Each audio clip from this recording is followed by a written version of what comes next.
Shoutout kay Goku, musta buhay sa Universe 7? Pero bago pa man magsalita si Lloyd ay sumabat sa usapan ng dalawa si Valilordi. At sinabi nito na tutulungan ng White Cavalier sila Lloyd sa kanilang pinaplano. Kung kaya napatanong si Lloyd na kung hindi ba sila babalik sa Magenta. Sumagot naman si Valilordi na plano nito na magpadala ng sulat sa Reyna para humingi ng permission na manatili sila dito. Dagdag pa nito na ngayon ay nasaksihan niya ang tunay na pagkapanalo. At sinabi na na-realize niya na siya ay marami pang kakulangan bilang isang commander. At ito ay lumuhod, at nakiusap na manatili at matuto mula kay Lloyd. Dito ay sinabi ni Lloyd na balak niya na rin sanang makiusap at magmakaawa sa mga ito para manatili, dahil ang kanyang plano ay hindi maisa sa katuparan kung wala ang tulong ng mga ito. Pagkatapos ay makikitang nag-uusap sina Lloyd at mga magulang nito kasama ang dating kanan lang ngayon ay matatawag na nating kaliwat kanang bayag ni Lloyd na si Javier at Valilordi.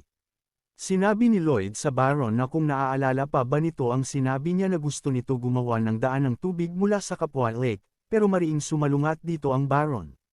Sumagot naman ang Baron na naaalala niya ito. Dahil dito sa lake na ito makikita ang isang legendary beast na tinatawag nilang King Storma, na natutulog sa ilalim ng lawa na ito. Sinabi rin ng Baron na naaalala niya rin na sinabi ni Lloyd na ang paggawa ng waterway mula rito ay hindi naman sapat para magising ang legendary beast. Kung kaya pwede silang magsagawa ng construction dito. Sinabi ni Lloyd na tama lahat ng sinabi ng Baron, pero ngayon ay nais na nilang gisingin ito. Natahimik ng konti ang Baron, pero bigla itong tumutol sa sinasabi ni Lloyd, ganun din ang Baroness, pero si Valilordi ay sumagot at sinabi nito na I vote yes. Ganun din naman si Javier, kahit pa sinabi ng Baron na dapat na tumutol din si Javier pero sinabi ni Javier na hindi sila mananalo sa usapang ito. Sinabi ni Lloyd na talagang tumatalino na si Javier. Kung kaya dito ay napagpasyahan na ng ating bida na umpisahan ang kanilang construction project. At di na pinansin pa ang sinasabi ng Baron. Kaya kinabukasan ay papunta na ang ating mga bida kasama ang mga puting kabalyero na dati ay sibat ang hawak. Pero ngayon sila ay naka-blow corner na lang at ang tanging sandata ay mga shovel na lang. Habang naglalakad ay sinabi ni Javier na gusto ni Lloyd gisingin si King Storma at tinanong kung ang balak ba ni Lloyd ay kontrolin ito. Sumagot naman si Lloyd na hindi ito isang wizard, kaya napatanong ito kung posible ba na mangyari yon. Sinabi ni Lloyd na nagbasa-basa ito ng mga kwento tungkol dito o mga bagay na nabanggit o ugali nito. May nabasa naman ito na ito raw ay isang giant na kasing taas ng isang bundok, pero wala itong nabasa na umatake ito ng mga tao, at ang legendary King Storm din mismo ang gumawa ng lake sa pamamagitan ng paggawa ng dam dito. At aayusin niya rin ito kapag nasira ang dam. Na kung saan ay paulit-ulit itong sisirain ni Lloyd sa tuwing aayusin ito ng legendary King Storma. Hanggang sa sumigaw ito ng sumigaw kung saan matatakot na ang mga peste at ibang halimaw na magpunta sa kanilang bayan. At ito ay tatawagan niyang Operation Guard Dog, kaya napasabi na lang si Javier sa isip nito na pahihirapan ni Lloyd ang beast na masayang natutulog. Na kahit si Satanas ay hindi iyon gagawin. Nagtanong si Javier na kung paano kung mali ang ginawang research ni Lloyd at inatake sila nito. Sinabi naman ni Lloyd na hindi pa ba obvious.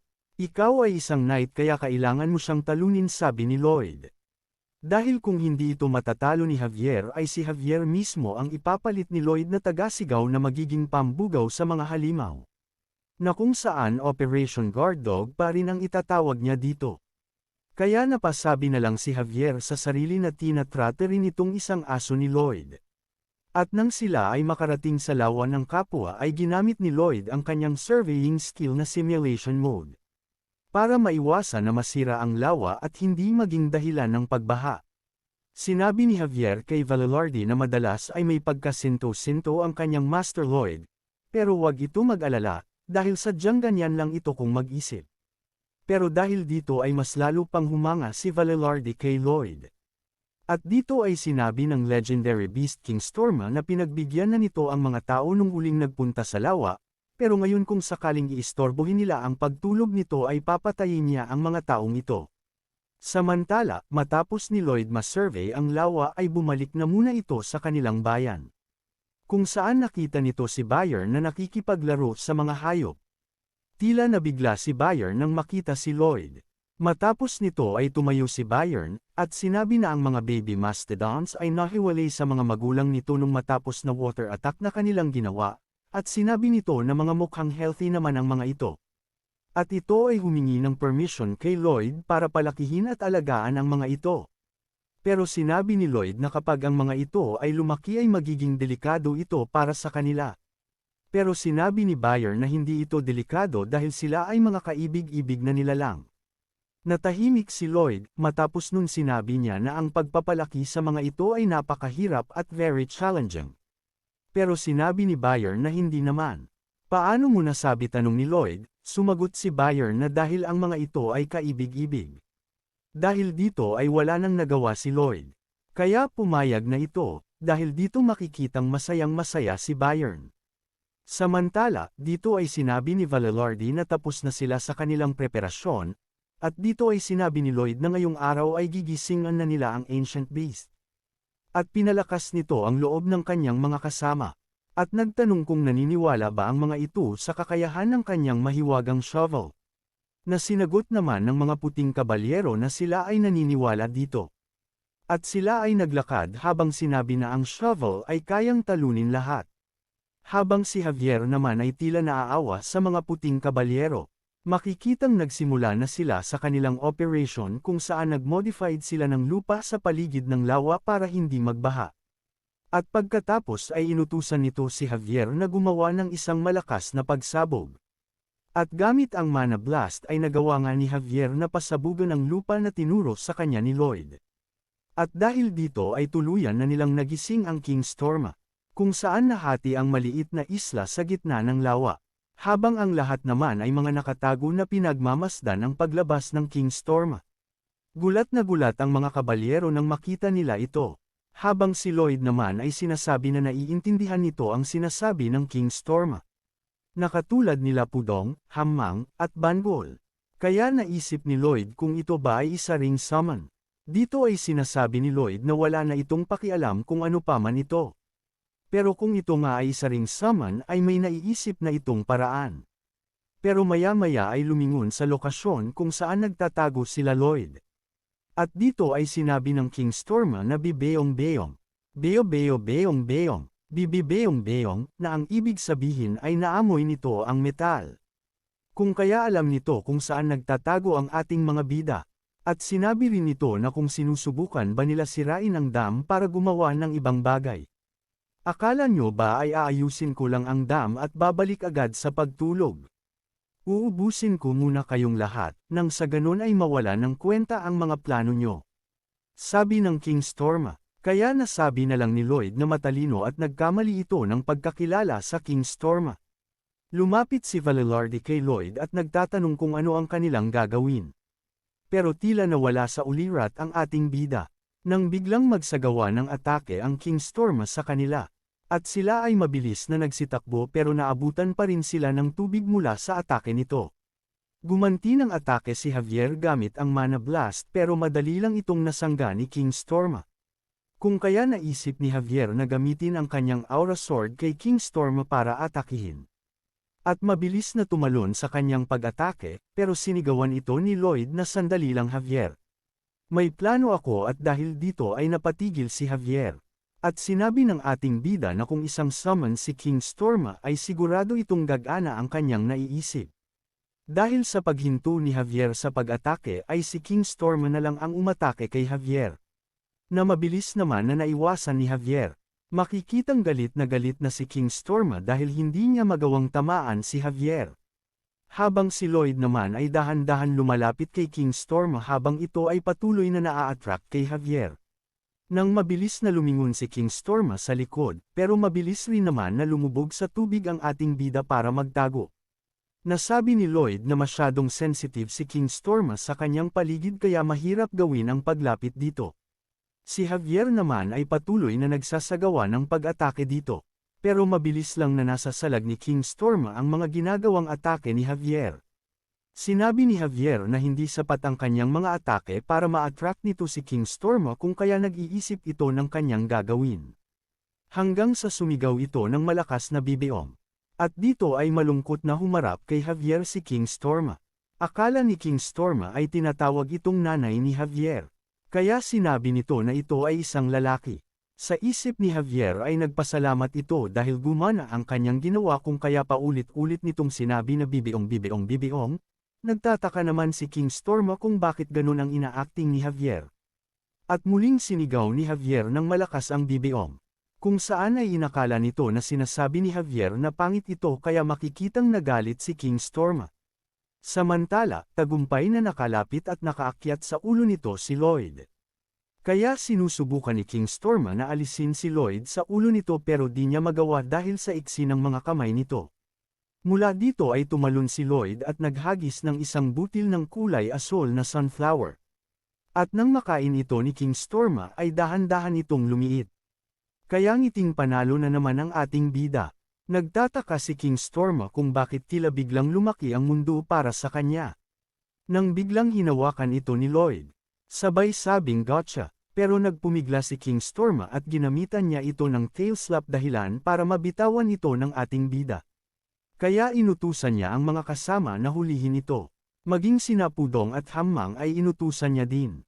Nagawang harangan ni Pudong si King Storma pero nakatikim ito ng isang malakas na sapak mula kay King Storma. Pero hindi pumayag si Pudong na ganun-ganun na lang. Kaya gumanti din ito ng sapak kay King Storma. At ayon para silang nagsasapakan gamit mukha. Pero dahil sa walang nangyayari sa sapakan ng dalawa kung kaya pinatulong na ni Lloyd si Hammang, pero mabilis lang itong naiwasan ni King Storma. At mabilis na tumakbo papalayo, na hinarang naman ni Lloyd. Nang biglang mahulog si Bangul mula sa balikat ni Lloyd. At tila bumagal ang takbo ng mundo.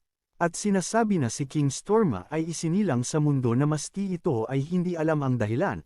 At sa loob ng 500 years ay kaintulog lang ang ginagawa nito. Kaya naman first time sa buhay nito na masaksihan ng isang magandang liwanag. At dito nga ay tinanong ni Lloyd si King Storma kung gusto ba nitong makipag-usap kay Bangul. Na kung saan biglang nagpapogi at nagpaka-gentleman si King Storma. At dahil nga dito ay sinabi ni Lloyd na legendary beast, King Storma. Captured complete. At tatanong si King Storma kung ano ang nais ni Lloyd sa kanya. Sinabi ng ating bida na ang request niya ay simple lang, at sinabi nito na isang beses sa umaga at isang beses sa gabi ay sisigaw lamang ito habang nasa Lake Capua. Pero hindi nagustuhan ni King Storma kung papaano makipagnegosasyon si Lloyd. Kaya sinabi ni King Storma na dapat kapag ikaw ay humihingi ng pabor dapat ay sabihin mo rin kung ano ang makukuhang kapalit kapag ginawa ang hiling nito. Kung kaya dito sinabi ni Lloyd na wala itong kahit na anong bagay na maibibigay bilang kapalit para kay King Storma, pero dito ay ginamit ng ating bida ang kahinaan nito. At sinabi na kapag ginawa ni King Storma ang hiling nito ay ang lahat ay mas lalong magiging masaya sabay turo nito kay Bangul. Na kung saan masaya naman na sumang-ayon si Bangul na nakapagpapula sa mukha ni King Storma. At dahil dito ay pumayag na ito sa hiling ng ating bida. Tuwang-tuwa naman si Lloyd dahil habang sinasabi sa isip nito na napakahangal ni King Storma sa pag-ibig. Kung kaya gagamitin niya ito bilang advantage para magamit ng paulit-ulit si King Storma. Dagdag pa ni Lloyd na si Bangul ay walang nararamdaman na feelings para kay King Storma. Kung kaya bibigyan niya ito ng palayaw na King Storma single habang buhay. Pero dito ay naisip din ni Lloyd na maging siya ay single din naman. Kaya lumapit ito kay King Storma na nalulungkot. Kaya napasabi sa isip si King Storma kung ano ang ginagawa ng ating bida sa kanya bakit nito ikinikistis ang mukha nito sa kanya, pero tila naramdaman nito kung ano ang nararamdaman ni Lloyd. Matapos nun ay tinanong ni Lloyd kung pwede niya ba itong tawagin na Bibeyong. Na sinagot naman ni King Storma na gawin nito kung ano ang gusto ni Lloyd. Maya-maya ay biglang pumasok ang isang tauhan ni Lloyd na si Greg na tila may emergency na sasabihin. Sinabi ni Lloyd na kung bakit ito bumalik kaagad, dahil sa pagkakaalam nito ay inutusan niya na ito magpunta sa Sand and Steel Tribe.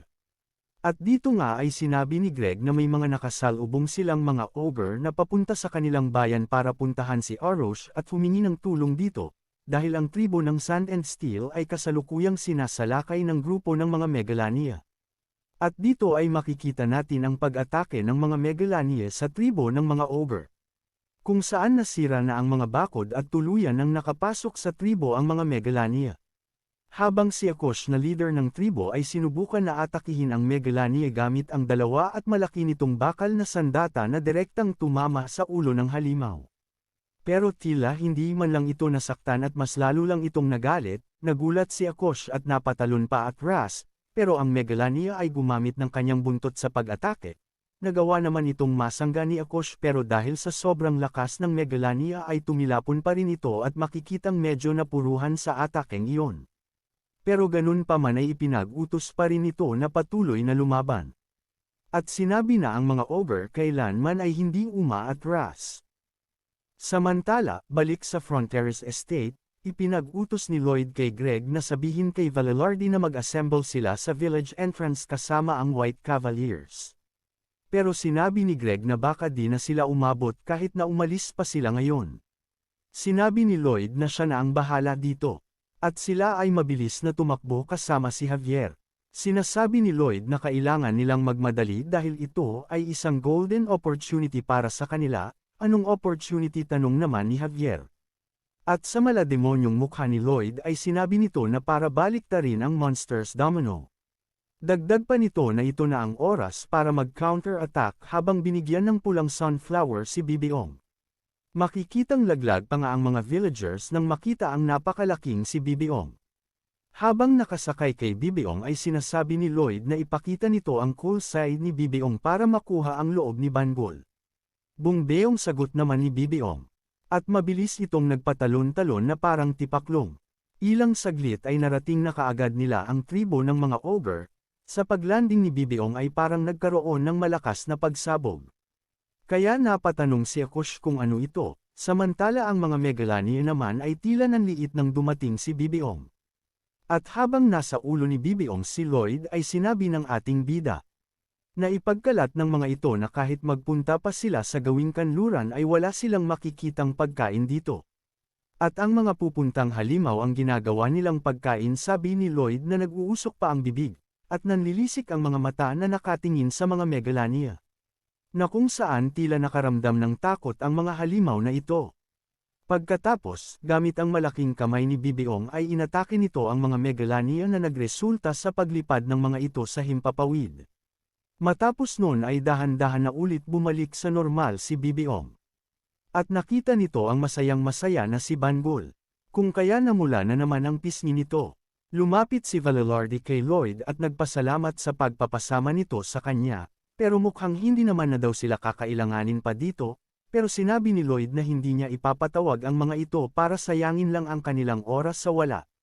At sinabi ni Lloyd kay Valilardi na mula sa araw na ito ay may importante itong ipapagawa sa kanila. Habang si Akosh naman ay lumapit din kay Lloyd habang nakahawak sa balikat nito. Kaya tinanong ito ng ating bida kung ayos lang siya. Pero sinabi ni Akosh na mula ngayon ay wala ng bisa ang kanilang pagiging magkapatid. Kaya nagtaka ang ating bida. Huminga ng malalim si Akosh at sinabi na 2 beses na silang iniligtas ni Lloyd, kung kaya sinabi nito na silang lahat ay nanunumpa ng katapatan para sa Frontera family. Dahil dito ay nagpasalamat si Lloyd sa kanila at sinabi na kung maaari na ba nilang simulan ang kanilang pangatlong proyekto. Ang muling buhayin ang Tribe of Sand and Steel, na tila di alam ni Akosh ang ibig sabihin ni Lloyd. Samantala, ipinakita naman ang isinasagawang pagsira ng tirahan ng mga monster sa pamamagitan ng pagsunog dito. Ito ay strategy na ginagawa ng asfahan na parang magiging isang domino ang paggalaw ng mga halimaw na ito. Ang mga ilan sa uri ng halimaw dito ay nagtataglay ng katalinuhan.